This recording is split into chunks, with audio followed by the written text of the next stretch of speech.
السلام علیکم ورحمۃ اللہ وبرکاتہ۔ محترم عزیزوں اور دوستو، امید کرتا ہوں کہ آپ سبھی حضرات بخیر و عافیت ہوں گے۔ اللہ رب العزت ہم سب کے ساتھ خیر و عافیت کا معاملہ فرمائے۔ آج پھر ایک جدید مسئلہ لے کر میں آپ کے خدمت میں حاضر ہوا ہوں۔ وہ مسئلہ یہ ہے کہ تعویذات کی شرعی حیثیت کیا ہے، جھاڑ پھونک کی شرعی حیثیت کیا ہے۔ تو یاد رکھیے کہ ایک مومن کا عقیدہ یہ ہونا چاہیے کہ نفع دینے والی ذات اور نقصان پہنچانے کی قدرت رکھنے والی ذات صرف اور صرف اللہ رب العزت کی ہے۔ قرآن کریم میں اللہ رب العزت کا ارشاد ہے وَإِن يَمْسَسْكَ اللَّهُ بِضُرٍّ فَلَا كَاشِفَ لَهُ إِلَّا هُوَ، کہ اگر وہ آپ کے ساتھ کسی نقصان کا ارادہ کرے، آپ کو کوئی نقصان پہنچانا چاہیں، کوئی تکلیف پہنچانا چاہیں، فَلَا كَاشِفَ لَهُ إِلَّا هُوَ، تو اس کے علاوہ کوئی اس تکلیف کو دور نہیں کر سکتا۔ اور اسی طرح وَإِن يُرِدْكَ بِخَيْرٍ فَلَا رَادَّ لِفَضْلِهِ، اگر وہ آپ کے ساتھ کسی خیر کا ارادہ کرے، کسی بھلائی کا ارادہ کرے، تو پھر اس بھلائی کو، اس خیر کو کوئی آپ سے نہیں روک سکتا، کوئی آپ سے رد اور لوٹا نہیں سکتا۔ تو مومن کا یہ عقیدہ ہونا چاہیے، اور جب یہ عقیدہ مومن کا بنتا ہے تو پھر اس عقیدے کے ساتھ جب وہ زندگی گزارتا ہے تو پھر وہ چاہیں اسباب کو اختیار کرے، لیکن اس کے ایمان کے اندر ڈگمگاہٹ پیدا نہیں ہوتی، اس کے ایمان میں کوئی خلل واقع نہیں ہوتا۔ تو یہ عقیدہ انسان کا ہونا چاہیے۔ پھر اللہ کے رسول صلی اللہ علیہ وسلم نے ہمیں یہ تعلیم دی ہے کہ جب بھی انسان کو اپنی زندگی میں ضرورت پیش آوے، کوئی حاجت پیش آوے، تو اسے چاہیے کہ وضو کر کے 2 رکعت اللہ رب العزت کے سامنے نماز پڑھے اور اپنی حاجت اور اپنی ضرورت اللہ رب العزت کے سامنے رکھے، اللہ رب العزت سے اپنی حاجت اور ضرورت کو مانگے۔ اللہ رب العزت اس کی ضرورت کو، اس کی حاجت کو ضرور پورا فرمائے۔ لیکن اس کا یہ مطلب بھی ہرگز نہیں ہے کہ ہم ظاہری اسباب کو اختیار نہیں کر سکتے، بلکہ اللہ کے رسول صلی اللہ علیہ وسلم نے ظاہری اسباب اختیار کرنے کا بھی حکم فرمایا ہے، اس کی اجازت دی ہے۔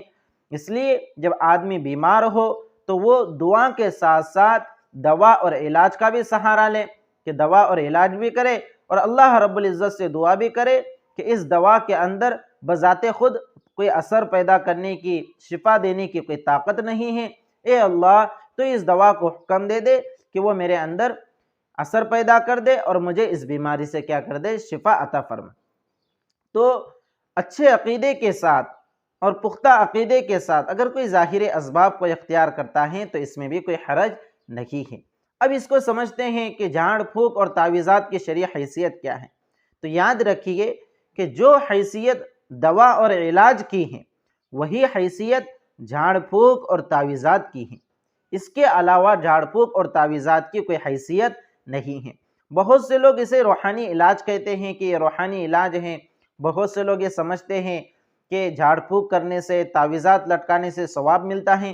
تو یاد رکھیے کہ ایسا کچھ بھی نہیں ہے۔ جھاڑ پھونک کرنے سے، تعویذات لٹکانے سے کوئی ثواب نہیں ملتا، بلکہ جو حکم دوا اور علاج کا ہے، جیسے آدمی بیمار ہوتا ہے تو وہ دواخانے میں جا کر گولیاں لیتا ہے، انجیکشن لیتا ہے، تو جو حکم اور جو حیثیت دوا اور علاج کی ہے وہی حیثیت جھاڑ پھونک اور تعویذات کی ہے۔ پھر اس میں کچھ شرائط شریعت نے مقرر کیے ہیں کہ اگر ان شرائط کا لحاظ رکھا جاوے تو تعویذات وغیرہ کی اور جھاڑ پھونک وغیرہ کی اجازت ہے، ورنہ اگر ان شرائط کا ہم خیال نہ رکھیں تو پھر یہی جھاڑ پھونک اور یہی تعویذات وغیرہ یہ آخرت کی بربادی اور نقصان کا ذریعہ بن سکتے ہیں۔ تو وہ شرائط کیا کیا ہیں جو شریعت نے مقرر کیے ہیں، ہم اسے سمجھتے ہیں۔ سب سے پہلی شرط تو یہ ہے کہ جن کلمات کے ذریعے سے، جن دعاؤں کے ذریعے سے جھاڑ پھونک کی جا رہی ہیں یا تعویذات لکھے جا رہے ہیں، ان کلمات کا معنی اور مفہوم معلوم ہو، وہ کلمات مبہم اور مجہول نہ ہو، ان کے معنی اور مفہوم معلوم ہو، یا تو وہ قرآنی آیات ہوں تو پھر کوئی مسئلہ نہیں، اسی طرح وہ کسی حدیث کی کتاب سے ثابت ہو، کوئی مسنون دعا ہو پھر بھی کوئی مسئلہ نہیں ہے، یا پھر عربی زبان میں ہو جس کے معنی و مفہوم معلوم ہو، یا ایسی زبان میں جس کے معنی و مفہوم معلوم ہو اور اس میں کوئی غلط بات نہ ہو، یہ پہلی شرط ہے۔ دوسری شرط یہ ہے کہ جو کلمات جھاڑ پھونک جن سے کی جا رہی ہیں، جن کلمات کو تعویذ میں لکھا جا رہا ہے، ان کلمات کے اندر کوئی شرکیہ کلمہ نہ ہو، کوئی شرکیہ بات نہ ہو، اس بات کو اپنے ذہن میں رکھیے۔ اس لیے کہ آج کل جو یہ جھاڑ پھونک اور تعویذات عام ہو رہے ہیں، اس میں دھوکہ دہی بہت عام ہو چکی ہیں۔ لوگ عجیب عجیب قسم کے کلمات پڑھتے ہیں، عجیب عجیب قسم کے منتر اور جنتر پڑھتے ہیں کہ جس کے معنی اور مفہوم خود پڑھنے والے کو معلوم نہیں ہوتے، بلکہ یہاں تک کہ پڑھنے والے کو یہ بھی معلوم نہیں ہوتا کہ یہ منتر اور یہ کلمہ کس زبان میں ہیں، کس بھاشا میں ہیں۔ اس لیے یہ شرط یاد رکھیے کہ ایسے کلمات ہوں جس میں کوئی شرکیہ لفظ نہ ہو، کوئی شرکیہ کلمہ نہ ہو، اور یہ اسی وقت ہو سکتا ہے جب ہمیں یہ سمجھ میں آ جاوے کہ وہ کون سے کلمات پڑھ رہا ہے، اس کا معنی اور مفہوم ہمیں سمجھ میں آ جاوے۔ اسی طرح تیسری شرط یہ ہے کہ ہم جھاڑ پھونک جب کریں یا تعویذات وغیرہ جب ہم کسی سے لکھوا کر لے تو اسے مؤثر بالذات نہ سمجھے، یعنی یہ نہ سمجھے کہ یہ تعویذات اور یہ کلمات اور یہ دعائیں ہمیں بذات خود شفا دے سکتی ہیں، بلکہ ایمان اور یقین صرف اور صرف اللہ رب العزت کی ذات پر رکھے کہ شفا دینے والی ذات اللہ رب العزت کی ہے، مشکل کشا اللہ رب العزت ہے، نعمتیں دینے والا، مصیبتوں کو دور کرنے والا، راحت پہنچانے والا صرف اور صرف اللہ رب العزت ہیں۔ تو تعویذات کو اور جھاڑ پھونک کو مؤثر بالذات نہ سمجھے۔ چوتھی شرط یہ ہے کہ جن سے ہم علاج کروا رہے ہیں، جن سے تعویذ لکھ کر لے رہے ہیں یا جن سے ہم جھاڑ پھونک کروا رہے ہیں، اس کے سلسلے میں اچھے سے تحقیق کر لے کہ یہ آدمی یہ جھاڑ پھونک اور عملیات جانتا بھی ہے یا نہیں، اسے قرآنی آیات کا علم ہے یا نہیں، اسے مسنون دعائیں معلوم ہیں یا نہیں۔ اس لیے کہ میرے عزیز اور دوستو، آج کل دھوکہ دہی بہت عام ہو چکی ہیں۔ لوگ دنیاوی معمولی منافع کے خاطر، معمولی نفع کے خاطر امت کو دھوکہ دے رہے ہیں، عوام کو دھوکہ دے رہے ہیں۔ کاغذ کے اوپر چند لکیریں کھینچ کر ہزاروں روپیہ وہ ایٹتے ہیں، ہزاروں روپیہ امت سے لیتے ہیں، اور امت بیچاری پریشان ہوتی ہیں، اور ان مسائل کا علم انہیں نہیں ہوتا، اور ان کے پیچھے بھاگتی ہیں، پیسہ بھی برباد ہوتا ہے، وقت بھی ضائع ہوتا ہے، اور ایمان بھی خراب ہوتا ہے۔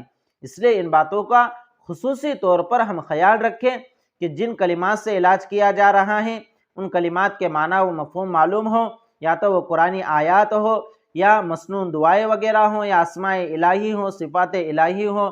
اسی طرح ایسے کلمات ہو جن میں کوئی شرکیہ لفظ نہ ہو، کوئی شرکیہ کلمہ نہ ہو۔ اسی طرح ان کلمات کو، ان تعویذات کو مؤثر بالذات نہ سمجھا جائے۔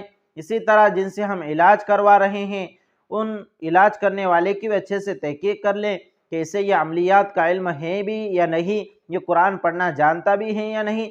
اس لیے کہ بہت سے ایسے عامل بھی ہیں جو ایک وقتہ نماز بھی نہیں پڑھتے، 5 وقتہ نماز تو دور کی بات ہے، وہ ایک وقتہ نماز بھی نہیں پڑھتے، لیکن تعویذات لکھ کر دیتے ہیں، جھاڑ پھونک کرتے ہیں، اور لوگوں کا ان کے اوپر یقین جمع ہوا ہے، یقین بیٹھا ہوا ہے کہ یہ جو بھی تعویذ لکھ کر دیتے ہیں، جو بھی جھاڑ پھونک کرتے ہیں، اس کا اثر ہوتا ہے۔ تو اس لیے ان باتوں کا خصوصی طور پر خیال رکھیں۔ اور ایک سب سے اہم شرط جو ان تمام شرطوں کو جامع ہے وہ یہ ہے کہ جھاڑ پھونک اور تعویذات میں اس بات کا خیال رکھے کہ کوئی بھی غیر شرعی امر کا ارتکاب نہ ہو، کوئی ایسا کام اس میں نہ کرنا پڑے جس کی شریعت ہمیں اجازت نہیں دیتی۔ جسے کسی غیر محرم کو چھونا ہے، غیر محرم کے چہرے کو دیکھنا ہے، تو ایسا کوئی کام اس علاج میں نہ کرنا پڑے۔ تو ان شرائط کا لحاظ کرتے ہوئے اگر کوئی تعویذات اور جھاڑ پھونک کرتا ہے تو اس کی اجازت ہے۔ اور جب جھاڑ پھونک اور تعویذات کی حیثیت علاج کی طرح ہے، تو جس طرح علاج کے اوپر ڈاکٹر حضرات جس طرح روپے پیسے لیتے ہیں، اجرت مقرر کرتے ہیں، اسی طرح تعویذات اور جھاڑ پھونک کے اوپر اجرت لینا بھی جائز ہے۔ لیکن اس میں ایک بات آپ اپنے ذہن میں رکھیے کہ اجرت لینے کو اور تعویذات اور عملیات کو مستقل طور پر بزنس نہیں بنانا چاہیے۔ بہت سے لوگوں نے دکانیں کھول رکھی ہیں، باہر بورڈ لگا ہوا ہوتا ہے روحانی علاج، قرآنی علاج، اور اس کو اپنی کمائی کا ذریعہ بنا کر رکھا ہے، تو یہ چیز غلط ہے۔ اس کے اندر مشغولیت نہیں ہونا چاہیے۔ ہمارے اکابر کا یہ معمول رہا ہے کہ جب بھی کوئی ضرورت مند، کوئی حاجت مند آتا اور اپنی ضرورت اور حاجت کے لیے کوئی تعویذ مانگتا، تو وہ اس کے مناسب کوئی کلمہ انہیں یاد آ جاتا، کوئی قرآنی آیت، کوئی دعا یاد آ جاتی تو وہ لکھ کر دے دیا کرتے تھے۔ یہ ہمارے اکابر کا معمول رہا ہے، اور یہی اکابر اپنے اور اپنے متبعین کو کہا کرتے تھے کہ کوئی حاجت اور ضرورت مند آوے تو اسے کوئی قرآنی آیت جو اس کے حال کے مناسب ہو لکھ دیا کرو، تاکہ اگر ہم اسے یہاں پر نہیں دیں گے تو وہ غلط جگہوں پر جا کر اپنے ایمان کو خراب کریں گا۔ اسی سلسلے میں ایک واقعہ لکھا ہے، حضرت گنگوہی رحمۃ اللہ علیہ کے پاس ایک دیہاتی شخص آیا اور کہنے لگا کہ حضرت میرا فلاں کام ہے، مجھے تعویذ لکھ کر دے دیجئے۔ تو حضرت نے کہا کہ بھائی مجھے تعویذ وغیرہ کا علم نہیں ہے۔ تو اس نے کہا کہ نہیں، آپ تو بہت بڑے عالم ہیں۔ آج کل کا مسئلہ اصل میں یہ ہے کہ لوگ یہ سمجھتے ہیں کہ مدارس میں اور جو لوگ عالمیت کا کورس کرتے ہیں، اسی طرح قرآن و حدیث کا علم حاصل کرتے ہیں، انہیں تعویذات لکھنا، تعویذات پڑھنا یہ سب سکھایا جاتا ہے۔ تو یہ ساری چیزیں مدارس کے اندر نہیں سکھائی جاتی۔ عوام یہ سمجھتی ہیں کہ جو عالم جتنے کاموں کا تعویذ دے سکتا ہے، جو عالم جھاڑ پھونک کر سکتا ہے، وہی بڑا عالم ہے۔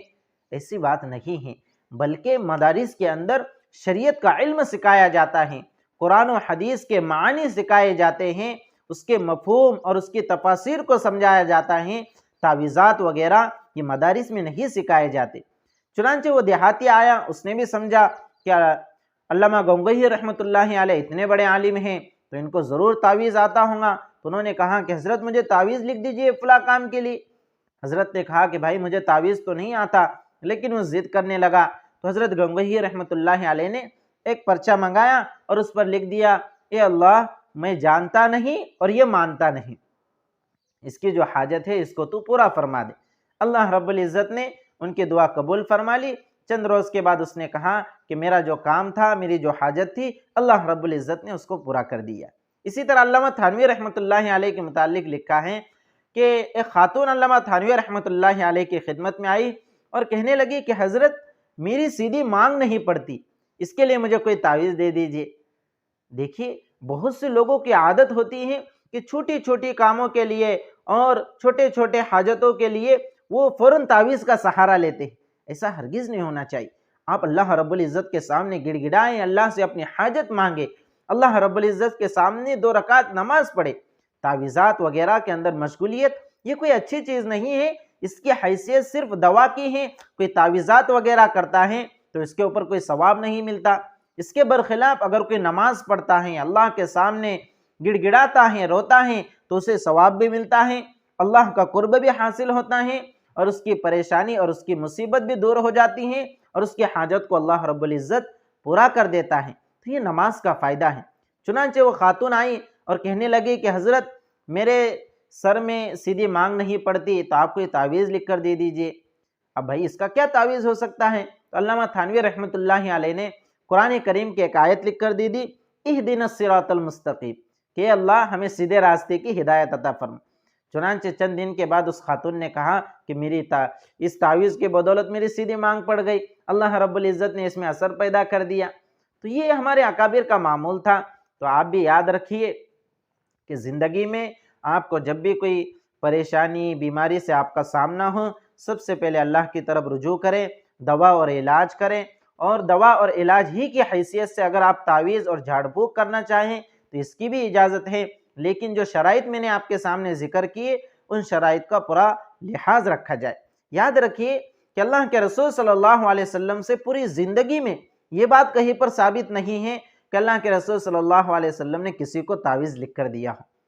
پوری زندگی میں کسی ایک حدیث میں بھی یہ ذکر نہیں ہے کہ اللہ کے رسول صلی اللہ علیہ وسلم نے کسی کو تعویذ لکھ کر دیا ہو۔ ہاں، اللہ کے رسول صلی اللہ علیہ وسلم سے دعائیں پڑھ کر دم کرنا ثابت ہے۔ اللہ کے رسول صلی اللہ علیہ وسلم نے یہ دعائیں پڑھ کر دم کیا ہے، اسأل اللہ العظیم رب العرش الکریم ان یشفیک، اسی طرح اللہم رب الناس اذہب الباس واشف انت الشافی لا شفاء الا شفاءک شفاء لا یغادر سقما۔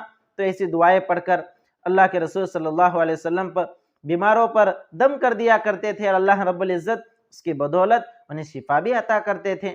تو دم کرنا اور جھاڑ پھونک تو اللہ کے رسول صلی اللہ علیہ وسلم سے ثابت ہے، تعویذات وغیرہ ثابت نہیں ہے۔ اصل میں یہ جو تعویذات ہیں اس کی اجازت شریعت نے اس لیے دی ہے کہ جو لوگ